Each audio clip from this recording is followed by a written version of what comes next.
Welcome, everybody. This is Bob Hollis with Mobius Intelligent Systems providing hosting services today. This webinar will be recorded and all attendees are muted by default. However, we highly encourage questions. So if you have any questions, please enter them in the panel right here. You can type your question in and hit send. And Nate will be presenting and he'll be answering some questions if it's relevant to the topic that's being discussed at the time throughout the webinar. But we'll also have time at the end for other additional questions. If you need technical support, you can go to gotowebinar.com, click the resources tab and FAQs, and that should answer any questions that you might have. And with that, I'm going to switch it over to Nate. Thank you so much, Bob. Good morning, everyone. I'm Nate Pelzar, the Program Manager here at the California Product Stewardship Council, also known as CPSC. I'm joined by a number of people here today, including Doug Kobold. He's the Executive Director of CPSC, and a representative of the California Department of Healthcare Services, Ivan Bardwaj. Ivan's department generously provided funding for this project. At some point during this presentation, we'll pass it off to Ivan, and he'll share some thoughts regarding DHCS's approach to this project, and we'll go on from there. Although this webinar is scheduled to last an hour, the presentation... Nate, did you click share your screen? I'm not seeing it. You should have a prompt on your screen. There we go. All good. Although this webinar is scheduled to last an hour, the presentation portion was timed to last about 20 minutes, so we'll leave the remainder of the time for questions and answers. We'll have the webinar and slides available on our website by early next week, the latest, for your review.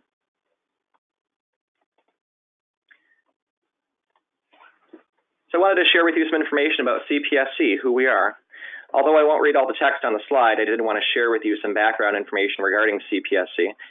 We're a powerful network of local governments, non-governmental organizations, businesses, and individuals supporting policies and projects where producers share in the responsibility for managing problem products at the end of their life. Our mission is to shift California's product waste management system from one focused on government-funded and ratepayer-financed waste diversion to one that relies on producer responsibility in order to reduce public costs and drive improvements in product design that promote environmental sustainability. We're financially supported by local governments, NGOs, businesses, and individuals that we represent and that support our mission. We also do quite a bit of work on grants awarded to us by CalRecycle and other governmental entities. We're eager to help those that support our mission, so if you'd like to partner with CPSC, please do let me know. Why safe medicine disposal? There's a lot of text on this slide, so feel free to read through on your own. The point that I'd like to make with this slide is that our communities are truly in crisis right now as a result of the opioid epidemic, and DHCS and CPSC strongly believe that an important component in resolving this crisis is ensuring that medicines are safely disposed. Drug Take-Back Program Overview. We're excited to share with you that we plan on installing about 300 bins across the state of California as the primary portion of this project. This grant allows us to offer, as I like to say, a soup to nuts program. We're able to offer each bin host a free med bin, free professional installation, free servicing, including liners, through August of 2020. Funding for service after August of 2020 would be up to the bin host, although we're working on securing funding through a variety of sources. This is not guaranteed, although possible. At this point, fund disposal costs from September 2020 until a statewide producer funded program is in place, also known as SB 212, which is expected to go into effect sometime in 2022, is up to the bin host. We hope to secure funding for that period, although again, funding is uncertain. I also wanted to share with you some information about SB 212 because it really helps us to better understand the current program. California Governor Jerry Brown signed into law SB 212, which establishes a comprehensive statewide take-back system for sharps medications.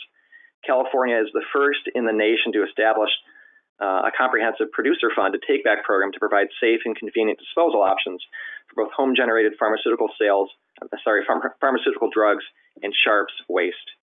The California Drug Take-Back Program lays the groundwork for SB 212, and we really hope that the MedBin infrastructure that we're putting into place will be put to use as part of the producer-funded take-back program. I did also want to mention that we'll hold a number of webinars. This is the first webinar in a series of 5, and we're providing a high-level overview of the program on this webinar, including the application, the resources available to you via our website, www.takebackdrugs.org. I'll mention that website a number of times throughout the webinar. The second webinar is to occur on September 11th at 10 a.m. This will cover in great detail exactly what the bin hosts would have to do, the steps they would take to arrange for package pickup, record keeping, etc. If you're interested in learning more about that topic and all the other topics covered in our second webinar, see the reference information on our website, takebackdrugs.org. This program also allows us to provide technical support for bin hosts, so if you have any questions or concerns, we're here to help. You'll have access to me and the rest of the CPSC team to get the assistance you need if any issues come up. We're committed to making this program a success and working with you. As you can probably tell, we're very excited about the program, increasing public awareness of the program and increasing public health through safe medicine disposal. If you've liked what you've heard so far and you haven't yet applied for a bin, please note that we're selecting the bin hosts on a first-come, first-served basis, so be sure to apply as soon as you possibly can. Do you qualify to be a bin host? California has 58 counties, and 9 of them are currently exempt from this program as they already have MedBin ordinances in place and active MedBin programs. Any pharmacy, hospital with a pharmacy, or police or sheriff department may apply as long as they are from the other 49 counties. We intend to place, at a minimum, 1 bin in each of the remaining counties, with many counties receiving significantly more bins. Again, in order to apply, you must be a pharmacy, hospital, or clinic with an on-site pharmacy, or a law enforcement agency. Collection receptacles, aka MedBins, must be inside the physical location and secured to a permanent structure.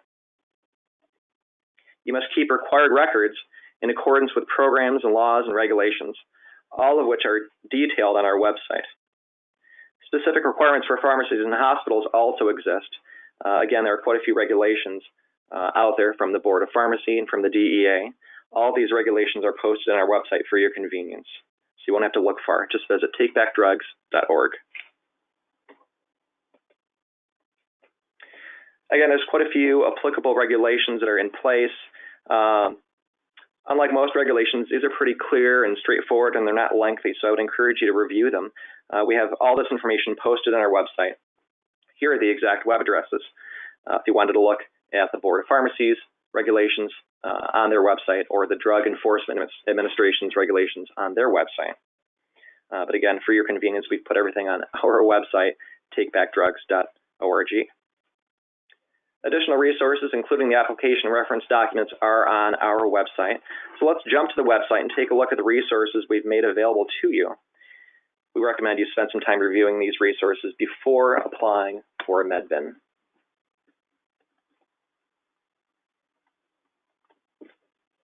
Okay, so you should see on your screen California Drug Take Back Program. This is our website.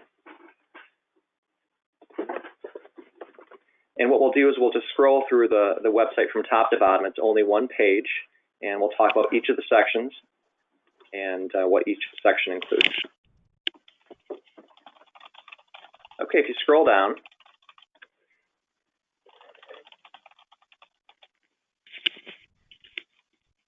you'll see the bin drop-off locations map. So we've assembled a nice map for your convenience to see where current bins exist. CPSC has been very active for many years, placing bins throughout the state of California.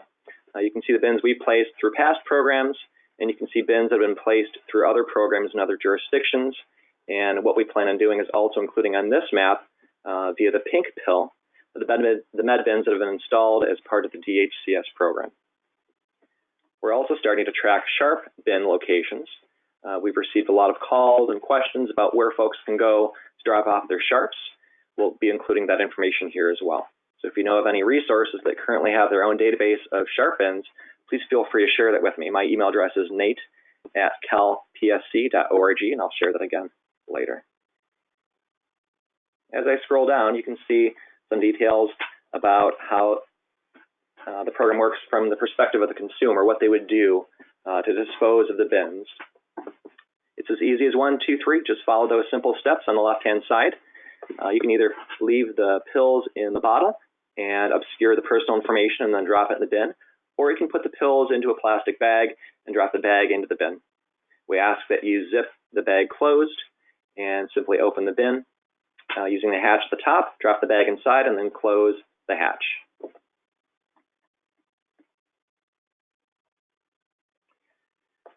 Now, DEA regulations and Board of Pharmacy regulations require that only certain types of medications can be put into the bin. You can put in prescription medications. Only certain locations accept Schedule 2 through 5. Our bins accept exactly that. Over-the-counter medications are also accepted. Medicated ointments and lotions are also accepted. Pet medications are also accepted. I'd like to point out what can't be put in the bin. You can see down below we've got a rather lengthy list. Second from the top is sharps. Again, in some locations you'll see throughout the state that separate sharps bins exist. We would encourage you to put sharps in those separate bins. Those are not to go in the med bins. And you can see the list of types of things that should not be put into the bins are here on our website. That's for your convenience. So feel free to take a look at that. It'll also be posted very clearly on the bin. We've got large stickers that we've designed and we'll have placed on the bins that list in detail what can and cannot be put into the bin. Okay, next on the website is how to apply for the drug take-back program. Again, we're selecting the bin host on a first-come, first-served basis, so we would encourage you to apply as soon as you possibly can. We encourage you to review the contents of the website. To do that, review the contents first before applying. We've got the link that you would click on to start the application process right here and at the top of the website, so either link will work. That's right here, or at the very top, apply for a bin, apply now. Simply click on that, and that would take you to the application. General information. So here we put, again for your convenience, all the regulations you would need, just so you can understand what you're getting yourself into, the requirements of the DEA and the Board of Pharmacy. So it's a pretty quick read, but very important for you as a potential bin host to know and understand exactly what's required of you. We'll be providing you with all the support materials that you'll need. We'll be providing you with copies of the regulations and checklists and templates that will allow you to very easily comply with these regulations. We also included a press release and some safe medicine disposal flyers that you can have at the pharmacy, at the hospital, at the sheriff's or police department to hand out to people as they approach the bin, or if they just ask any questions about what can and cannot go into the bin. We've also prepared a frequently asked questions document. What we'll be doing is populating this section here with all the questions that you plan on asking today and all the questions that I recently received regarding the program well before the second webinar. So you can review that information before participating in the second webinar, which will include a very, very deep dive into what's required from you as a potential bin host, the application process, and of course the regulations. Just below that, we've got the descriptions of each of the webinars. Again, this is webinar 1, which is simply a high-level program overview and an opportunity for you to ask questions. Webinar 2 is covering the topic of implementation. We'll focus on implementation of the project, the requirements of the collectors. Again, we'll have probably half the time between 10 a.m. and 11 a.m. Spent on sharing information with you and then leaving the rest open for questions from the audience. Webinar 3 will talk about promotion media. One of the nice things with this project is we'll go to a great extent to promote you and the program throughout the duration of the program. So we'll leverage social media and press releases and other various forms of media to again promote you and your participation in the program and the program itself in general.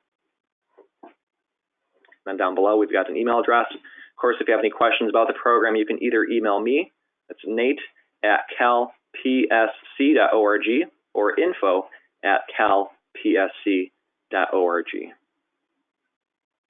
What I'll do right now is I'll jump into the application just so you can see what it is and how easy it is to complete.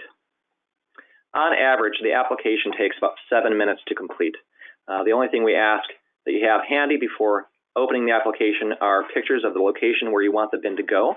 We do ask at some point during the application process that you upload pictures of where the bin will go, and you should have those on hand before completing the application. So the first step in the application is filling out basic contact information. What's the name of your facility? Who's the name of the person completing the form? Address information, hours of operation. We do ask specifically for your DEA registration license number. You do need to be registered with the DEA and the Board of Pharmacy before you'll be selected for a bin. So be sure that you have that information lined up as well. If you're a pharmacy or hospital with a pharmacy, then you are it's likely that you're registered with the DEA and the Board of Pharmacy. But if you're not, please make sure you get that squared away before applying for the bin. We have to make sure, again, in order to comply with regulations, that you will meet certain criteria. One of those criteria is, will the bin be accessible to the public? So regulations require that the bin is accessible to the general public during hours of operation. And then we just ask for some basic information about what type of location you are. Are you a pharmacy? Are you a hospital with an on-site pharmacy, etc.? Okay. So what I'll do now is I will open it up to questions and see if anybody has any questions about the program or webinar 2. Okay. So I've got the questions open. It's great that I see some here. Actually, before we go into the questions, it sounds as though Ivan is now involved. He's a panelist. I'm sorry, he's been promoted to panelist on the webinar, and he can now address us. Ivan, thank you for joining us. Can you hear me? Yes, I can hear you. Thanks, Nate. Great. Yeah, thank you so much for joining us. I mentioned earlier in the presentation that you're generously supporting CPSC with this grant, and we wanted to give you the chance just to share information with the audience about who DHCS is and what your approach is with the greater funding that you received from the feds and what you plan to accomplish with this program. Yeah, definitely. Again, my name is Ivan Bardwaj, and I'm the Chief Contract Manager at the Department of Healthcare Services for the Medication Assisted Treatment Expansion Project. And so what that is, it's essentially a project that's funded by multiple federal grants from the Substance Abuse and Mental Health Services Administration. And so these grants total about $265 million. Unlike many other federal grants, there's kind of a very short timeline that we're working within. So this originally started May 2017 and now goes through September 2020. So, you know, and we're really not sure when we're going to get more funding or how that's going to be rolled out. So we're really working on under these really strict timelines. And the project itself consists of about 50 or so different initiatives. And so the California Drug Take-Back Program is the only initiative within the MAT expansion project of its kind. So, you know, as many of you know, there's been a significant amount of overprescribing in the state of opioid prescription medication, and subsequently leading to a substantial amount of unused medications that are, you know, frankly, just sitting around and can be abused by individuals prescribed the medication or those that could have potential access to it. And so we've placed a tremendous priority on this project. It is, you know, in our minds, not the last initiative that we'll be doing, and hopefully continuing these efforts going forward as we receive additional funding. And so, you know, because of the need of it, and really, you know, we have worked very closely with the California Product Stewardship Council in developing this project. And for us at the department, it's been an excellent experience working with them. You know, we hope to receive a huge number of applications from qualified organizations and really push this, you know, first step for this particular project in the drug take-back effort a little bit further. You know, just hoping to receive a great response. It's something that we really want to prioritize here at the department. So, you know, I think with that, I'll give it back to Nate. Ivan, thank you so much for sharing that information with us. One of the questions we just received is, what is MAT expansion, MAT expansion? You mentioned that earlier.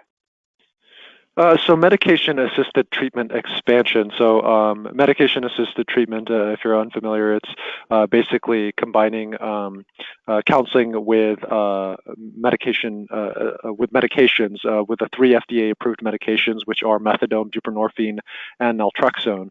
And so our goal for this project was really to expand the number of access points, as far as treatment services go, expand the amount of prevention services that we have available, expand the number of recovery services available. It's a statewide effort really aimed at reducing the number of opioid overdose deaths, the number of opioid overdose-related emergency visits, reducing the number of prescription pills. I think just last year we had about 20 or so million opioid prescriptions going out, so bringing that number down. And we had about 2,000 opioid overdose-related deaths, which is probably an underreported number, and so bringing that number down too. So our projects are they're incredibly varied. We have initiatives to increase the number of waivered prescribers.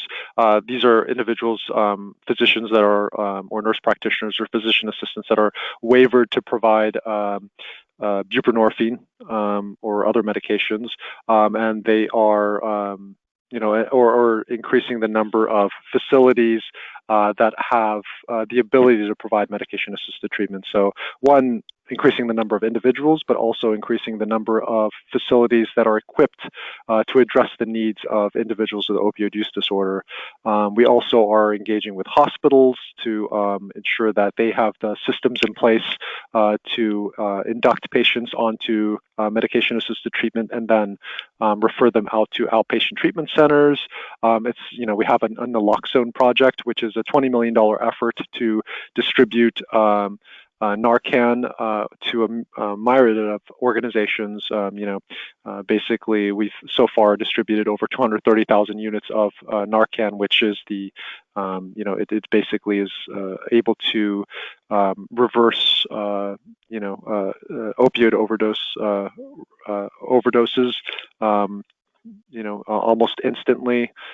So just a huge number of efforts. We're working with the criminal justice system. I could go on about this for a long period of time, but if you want more information on it, our website is californiamat.org. That's just californiamat.org, and we have a listing of all our different projects. Thank you so much, Ivan. And correct me if I'm wrong, but I believe California received $140 million to support the MAT expansion. Is that correct? Yes, that's the state opioid response grant, but in total, we've received about $265 million. Incredible. And our program is just $3 million of that larger number, but we can do a lot with $3 million. So I'm going to jump exactly. over to... And again, it is just the first initiative, so really just, the $3 million is a starting point, and we anticipate receiving more funding, so hopefully more money coming towards this effort or similar efforts. Great. Thanks again, Ivan. So what I'll do is I'll jump into some of the questions and then circle back to next steps at the closing of the webinar. So one of the questions we just received is the reason you don't allow inhalers or other materials due to DEA regulations. We believe that's entirely correct. It is because of existing regulations. I will find the exact regulation and post it to the website just so we have that out there for you to review and see why we're accepting certain types of materials in the bins and not others. Somebody else mentioned, I know the next webinar will go over implementation, but do you have a timeline regarding bin placement? So yes, we do have a timeline. We're in the last throes of making the first round picks. We'll make those in the coming week or so, and we're working furiously and feverishly to identify the sites and the distribution network and plan for getting those bins out. So I would say in the next 1 to 2 months, we'll be placing those bins, installing those bins, and getting them up and running. So we're really excited about that. The next question, are all the bins the same size, or are there smaller sizes available? And unfortunately not. We do not have smaller sizes available. We only have one size, and it's a size that's included in the frequently asked questions document on our website. Great question, though. Let's see here. Would it be possible for larger organizations like hospitals to get more than one bin? Certainly possible. each pharmacy has a specific number through the Board of Pharmacy, and that's the number you would use to get a bin. So if you have 4 pharmacies, you could potentially apply for multiple bins, each bin application including that specific BOP license number. Nate, let me jump in on this one. Sure. This is Doug Coble, the Executive Director. I just wanted to expand on Nate's response. That was a good one. We are going to be selecting locations based on need. So certainly if you are in a high-risk area and you have multiple pharmacies within your facility, if we determine that it makes a lot of sense to put multiple bins in there, or if we find that we have bins, excess bins, we can look at that as a possibility. Please don't assume that because you apply for 4 bins, you're going to get 4 bins. We're going to, again, we got to place this on priority and by need, by county, by zip code. But we will certainly give that consideration when you're applying for more than one, and we encourage you to apply for more than one if you have more than one pharmacy. Thanks, Doug. Another question that just came in is, do we apply online through the takebackdrugs.org website or submit the application to the Board of Pharmacy? We're very grateful and super happy that the Board of Pharmacy shared information with their listservs about our program, but this is a program that's administered and ran by CPSC, so we would encourage you to apply only through takebackdrugs.org through the website that we just walked through. Somebody else asked, if funding is not granted after 9/20, what are the costs associated with servicing? So we've been quoted from a service provider about $165 per service. That includes shipping and the liner and box. So it's a very competitive price. What you would do is you would fill up the box and then call for shipment, and that would be taken to a waste-to-energy facility. But I hope that gives you a better understanding of the costs. Doug, would you like to add anything? Yeah, I'd like to add something too. Thank you, Nate. So what we're anticipating is through this project, we're going to take care of a lot of the pent-up demand, because what you may see in your pharmacy when you first get the bin, you're going to see a lot of your customers bringing it in. Your bin's going to fill quickly. Fortunately, this program is set up so that the minute that bin is full, that liner is full, you're pulling it out, you're replacing it with a fresh liner.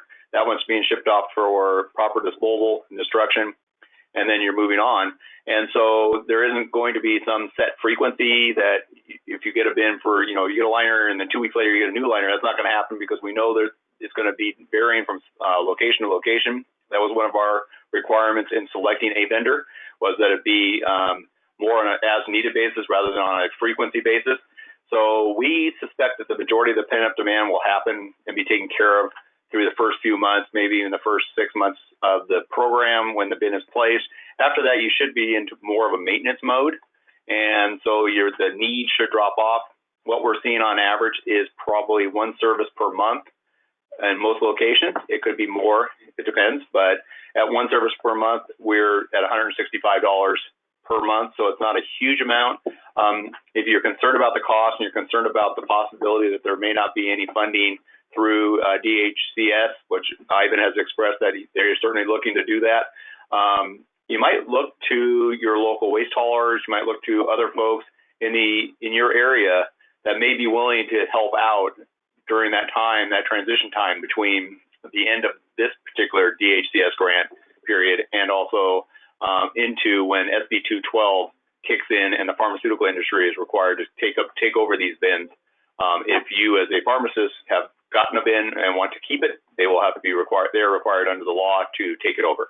So I hope that helps in answering that question. Thank you so much, Doug.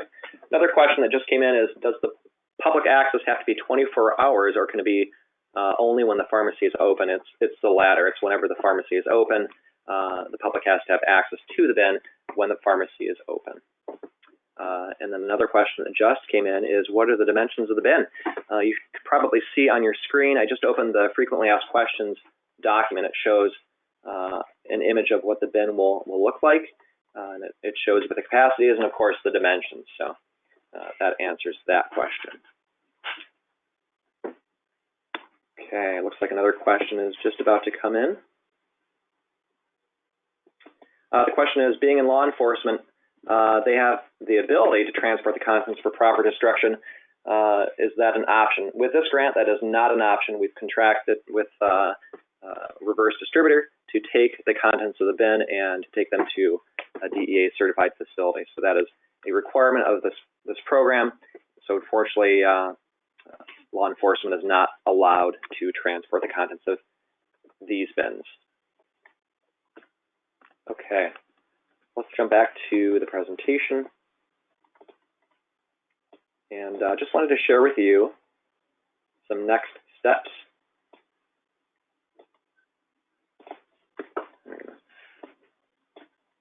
Okay. So next steps, we would encourage you to, of course, visit the website, review the regulations. If you have any questions, certainly reach out to me. Again, my name is Nate. My email address is nate@calpsc.org. We're here to help. We really want this program to be a success. We want you to be successful in implementation of this program because we know it's going to benefit you. You'll get a lot more traffic through the pharmacy, through the law enforcement office as well. So we think that's a very positive thing. Complete the application. Again, this is bins will be selected on a first-come, first-served basis based on need, as Doug articulated. But we need your application in order to make that selection. So please go ahead. For those of you that haven't completed your application, please do so. For those of you that haven't started or submitted, please do so. Again, if you have any questions, please reach out to me. So on that topic, I do want to mention that we've already received well over 200 applications of the 300 bins that we plan on distributing throughout the state. So I do want to create a sense of urgency here and encourage you to complete that application quickly. Okay, and of course, feel free to connect with CPSC. Here's my contact information. Again, my name is Nate Pelzar, and I'm the program manager here at CPSC. You've got my contact information there. Again, this webinar will be available on our website shortly after this webinar concludes. It takes us usually a day or two to get that up. It'll include the audio and the slide deck and, of course, all the resources that I mentioned. Feel free to follow and share our content on each of the social media options we have listed on the bottom. And, of course, if you think of any questions after the webinar, just let me know.